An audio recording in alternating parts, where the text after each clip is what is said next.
Lundi 18 janvier 2021, bienvenue aux informations de la mi-journée. Voici nos titres.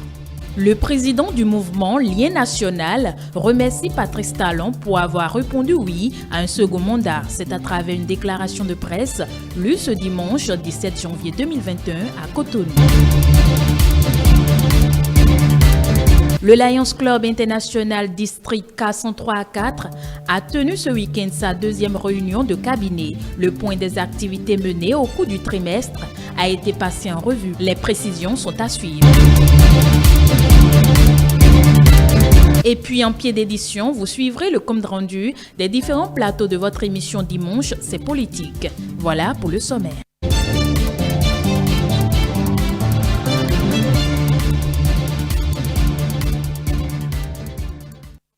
Merci de nous préférer pour vous informer. Le président du mouvement Lien National a fait ce dimanche une déclaration au nom de ses militants.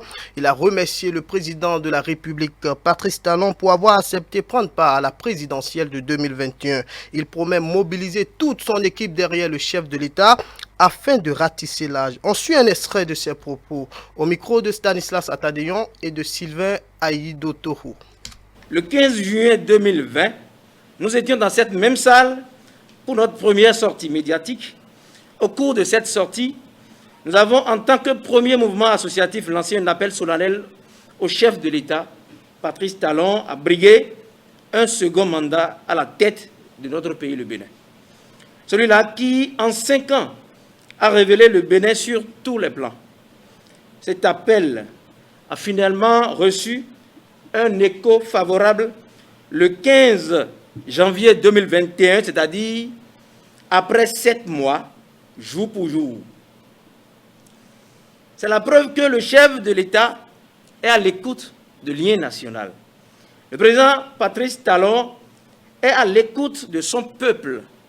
Ce peuple qui ne veut pas perdre de sitôt un vaillant combattant, un bâtisseur, un guerrier, un homme de pédagogie, un rassembleur, un véritable artisan de développement à la tête de notre pays qui amorce la phase de sa renaissance dans la continuité de la dynamique. Nous ne pouvons que féliciter celui-là qui a pris une décision aussi courageuse. Ensemble, tous les liés du nord au sud et de l'est à l'ouest disent bravo et merci au président Patrice Talon. Toutes nos admirations, Monsieur le Président.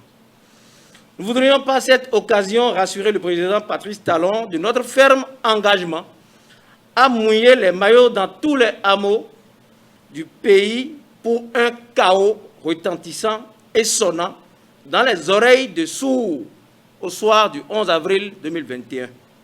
Notre engagement ne se limite pas dans les discours. Un travail de fourmi, un travail acharné de fourmi pour un retour triomphal à la marina se fait déjà sur le terrain et doit continuer. Nous, les liés, nous célébrons déjà le chaos du 11 avril.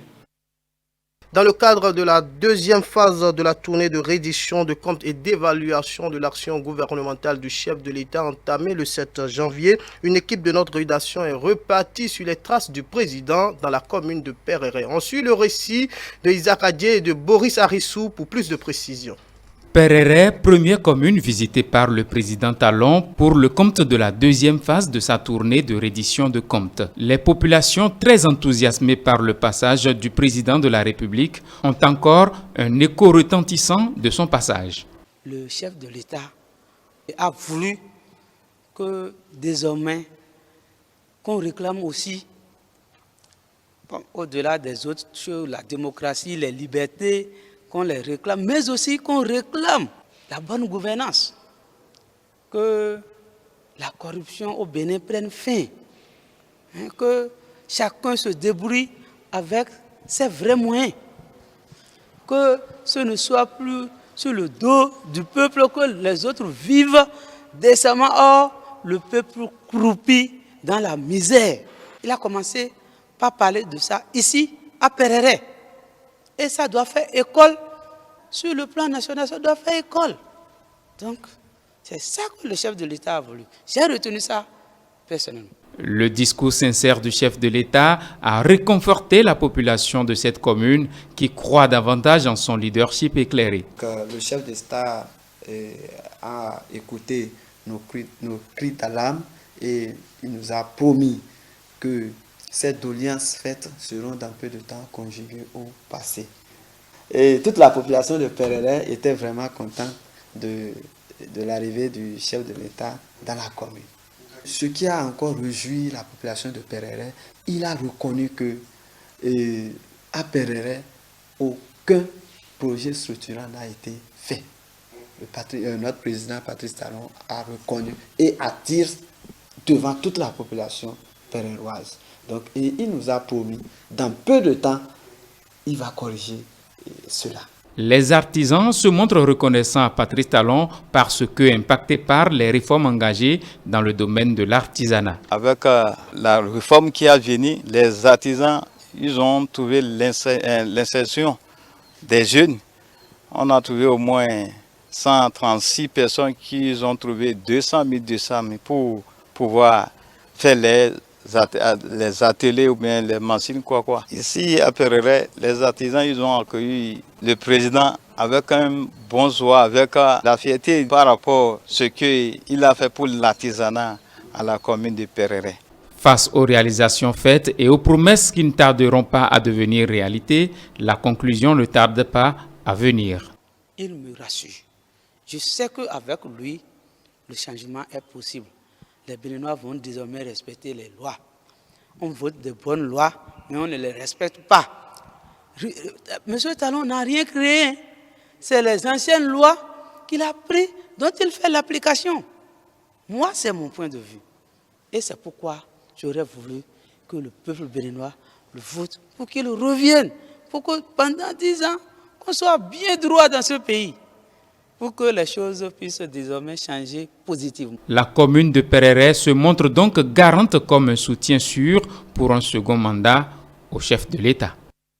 Notre équipe d'érudition était également à Gogounou, Segbana et dans la plupart des autres communes qui ont accueilli Patrice Talon dans le Septentrion, dans le cadre de cette deuxième phase de sa tournée de reddition de comptes. Nous y reviendrons dans nos prochaines éditions. On poursuit ce journal. Le projet de construction des sites ministériels et administratifs est entré dans sa phase de concrétisation ce samedi 16 janvier 2021 avec la signature d'un accord entre le ministère du cadre de vie et le directeur général du CIMAO, maître d'ouvrage du dit projet. Reportage Diane-Christelle Onioudje. Les travaux de construction de la cité ministérielle et de la cité administrative démarrent bientôt à Calavi. C'est l'une des annonces faites par la société immobilière et d'aménagement urbain CIMO, maître d'ouvrage délégué du projet du programme d'action du gouvernement. Nous avons 2 projets. Le tout premier, c'est celui de la cité ministérielle.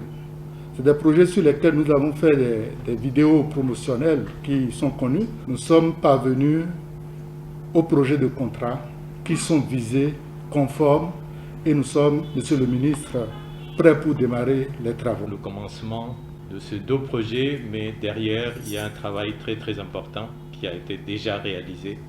Et donc maintenant, c'est l'exécution sur le terrain que vous allez voir. Nous allons suivre ces projets et vous allez voir donc l'évolution ensemble. Le projet prévoit la construction de la cité ministérielle qui s'étend d'une superficie de 60 000 m² pour les cabinets ministériels, les secrétariats généraux des ministères et les directions centrales de chaque ministère d'une part, et d'autre part la construction de la cité administrative d'une superficie de 110 000 m². La cité ministérielle a été présentée et la sœur jumelle de la cité ministérielle, c'est la cité administrative, qui est tout aussi importante en superficie, même un peu plus grande, 70 000 m². Et donc, ces 2 cités vont fonctionner en tandem, tout le pôle technique à Calavi avec toute la logistique qu'il faut, et le pôle décisionnel à Cotonou avec la logistique qu'il faut et la logistique qu'il faut entre les deux. Voilà le projet gigantesque de plus de 70 milliards TTC pour doter notre pays d'une cité ministérielle digne de ce nom. Jean-Claude Kodia, le préfet du département de l'Atlantique, s'engage à suivre les travaux afin que la mise en œuvre se déroule dans un bref délai. Le Lions Club International District K103-4 a tenu week-end écoulé sa deuxième réunion de cabinet. Au cours de cette rencontre, le point des activités pour le compte du deuxième trimestre a été revisité. Le point avec Aziza Tiamo. C'est la deuxième réunion de cabinet du district K103-4. La deuxième pour le compte de l'année en cours. Après plusieurs séries d'activités menées au profit des personnes en situation difficile pendant le premier trimestre, l'heure est au bilan. Occasion pour chaque président de commission de passer en revue les rapports d'exercice durant les 3 derniers mois. Il y a un projet de recherche des capacités sur l'appréciation des systèmes de santé, de prise en charge de la rétinopathie diabétique, du diabète et le glaucome au Bénin d'un montant approximatif de $15 000. Le Bénin, le district K103-4, a été sélectionné par le siège pour conduire cette recherche. Pour le premier trimestre, pour mémoire, nous avions eu les chiffres que vous avez au-dessus. Et pour le deuxième trimestre, nous avons eu une nette amélioration. Et au deuxième trimestre, nous avons eu 25 activités. Je vous demande de nous applaudir. Parce que l'objectif annuel est de 30 activités pour le diabète. Et je compte sur chaque PZ. La commission que je préside est plus préoccupée au cours de ce trimestre par l'organisation et la tenue effective du 3e congrès de notre district K103-4. Toutes les dispositions sont prises par cette commission pour la mise en œuvre du cahier des charges qui est déjà établi. Des panels de discussion à bâton rompu dans une ambiance conviviale. À tour de rôle, chaque président de zone a dressé le tableau des acquis, mais aussi et surtout des défis à relever selon un domaine spécifique. À l'issue des travaux, le gouverneur du district K103-4, Moritala Adebayor Latunji, se réjouit des conclusions issues de cette réunion. Mes amis, nous venons de terminer notre deuxième réunion du cabinet de ce jour en toute satisfaction et nous le devons à l'enthousiasme de chacun. Regardez dans quelle ambiance nous avons travaillé. On peut constater à présent que nos travaux se sont effectivement déroulés dans une ambiance empreinte de l'amitié. Oui, ceci démontre notre maturité face aux règles de bonne conduite de Lyon. Je vous en témoigne ma pleine admiration et ma gratitude entière. Vive le district K103-4. L'un des faits marquants aussi de cette deuxième réunion du district K103-4, c'est aussi la distinction de certains lions à travers un certificat d'accomplissement, lequel certificat témoigne de leur engagement à s'investir pour la cause noble. Écho de nos plateaux à présent, je vous invite à suivre le résumé des différentes rubriques de votre émission Dimanche c'est politique de ce 17 janvier 2021. La candidature de Patrice Talon pour la présidentielle de 2021, les réactions relatives à l'incompétence de la Cour constitutionnelle au sujet des recours sur le parrainage et la prorogation du mandat présidentiel sont notamment les sujets évoqués sur l'hebdo des éditorialistes.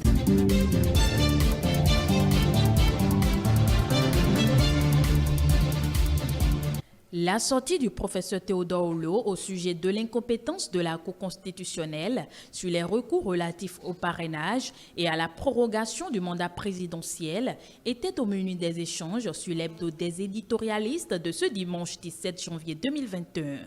Sur le sujet, les avis des invités sont partagés. Pour certains, la polémique autour de cette prorogation n'est plus d'actualité. Par contre, pour d'autres, cette sortie du professeur Hulot est opportune car elle vient soulever un problème de présence d'un juge constitutionnel au sein de la Cour, ce qui n'est d'ailleurs pas un impératif, mais un souhait. Le principe de la non-rétroactivité de la loi veut dire que la loi ne dispose que pour l'avenir. Elle n'a point d'effet rétroactif. Mais cela a des exceptions, ce que le professeur Hulot n'a pas dit. L'exception, c'est que même les dispositions transitoires peuvent conduire, sont des exceptions au principe de la non-rétroactivité de la loi. Lorsqu'on parle du privilège que peut y avoir une Cour constitutionnelle en ayant en son sein un témoin de l'histoire, ce n'est pas juste une critique. En principe, ça peut être un souhait. Ce que j'aimerais demander à l'opposition, c'est de savoir s'adapter à toute situation nouvelle qui se crée, si éventuellement ils sont vraiment dans une opposition qui consiste à pouvoir gagner le pouvoir d'État un jour. Le second sujet abordé est celui relatif à la création du Front pour la restauration de la démocratie.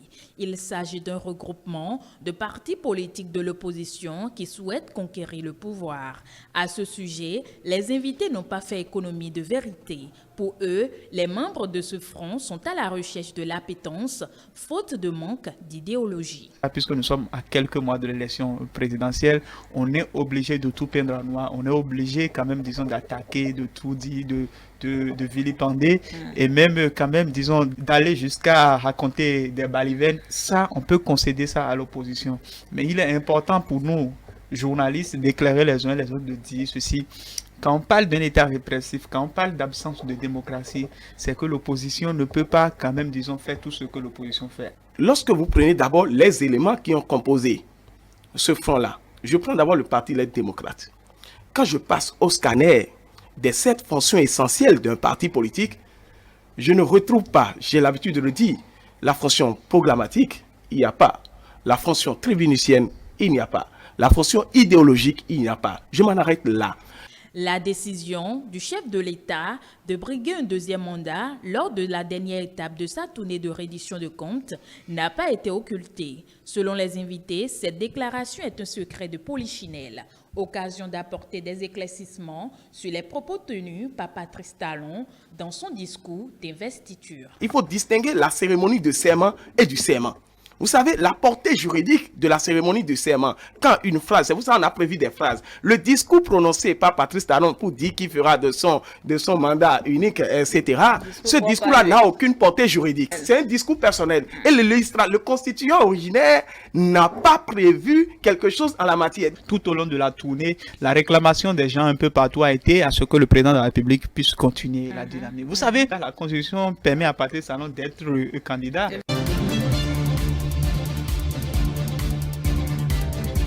Le duel de ce dimanche s'est aussi penché sur la candidature de Talon, mais également sur la création du Front pour la restauration de la démocratie.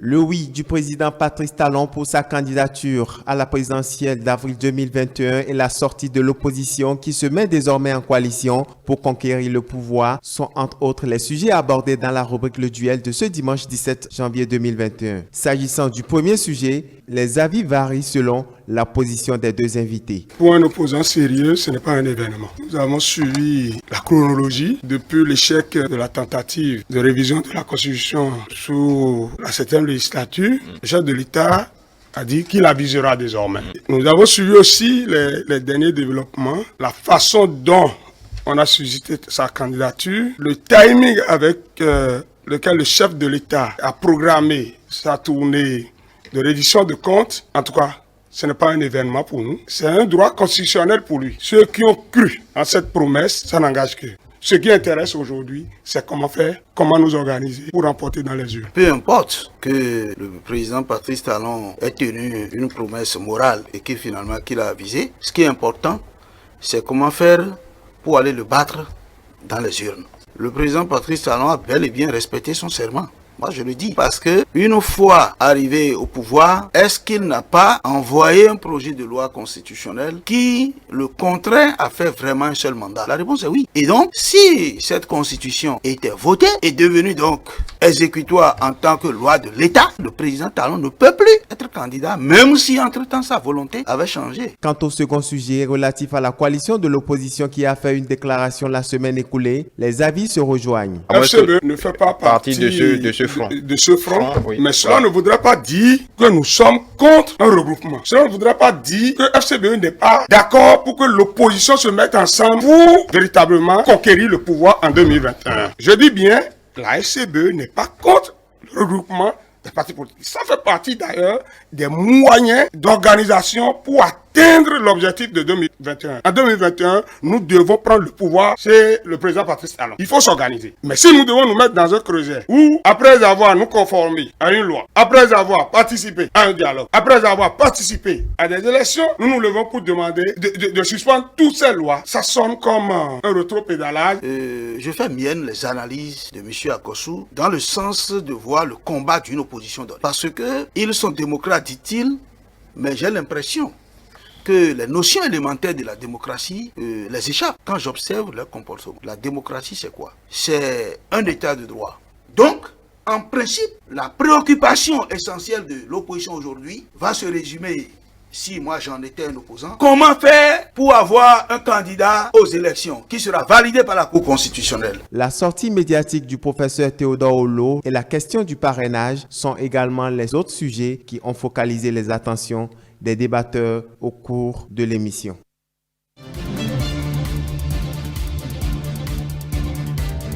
Ernest Guillaume Sossou était l'invité de l'entretien. Avec lui, il a été question d'analyser le choix porté sur Patrice Talon par son parti politique UP pour la prochaine élection présidentielle.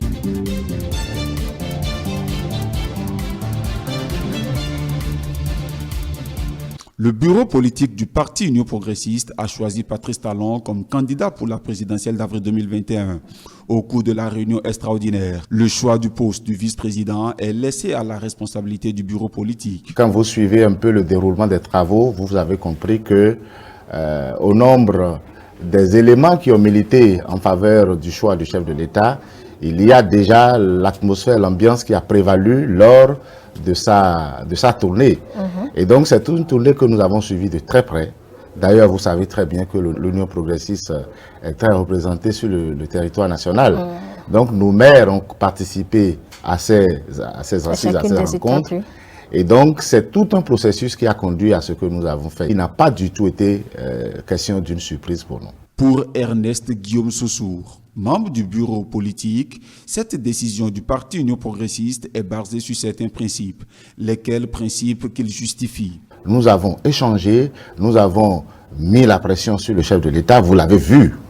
Les gens sont sortis, d'aucuns ont utilisé d'autres circuits pour mettre la pression sur le chef de l'État, mais il fallait s'attendre à ce que, au final, ils disent oui.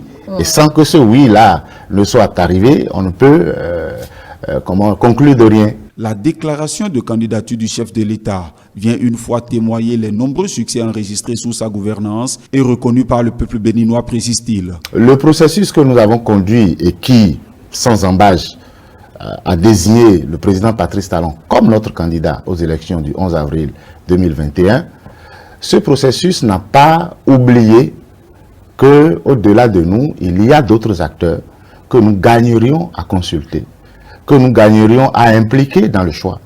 Parce que on a été unanime à choisir le président Patrice Talon, mais nous souhaitons, et c'est ce que vous avez vu, les délégués de chaque département qui portent la parole de tous les maires de chaque département, qui eux ont porté la parole de toutes nos structures sur le territoire national. Et donc c'est un processus pyramidal qui a conduit, n'est-ce pas, à cette décision qui veut que l'Union progressiste consulte les autres forces politiques, échange avec les autres forces politiques pour créer une synergie qui propose au chef de l'État le nom de son colistier. Le suspense du choix du colistier de Patrice Talon continue d'être gardé. Il sera connu d'ici quelque peu, rappelle l'invité de Angèle Toboula.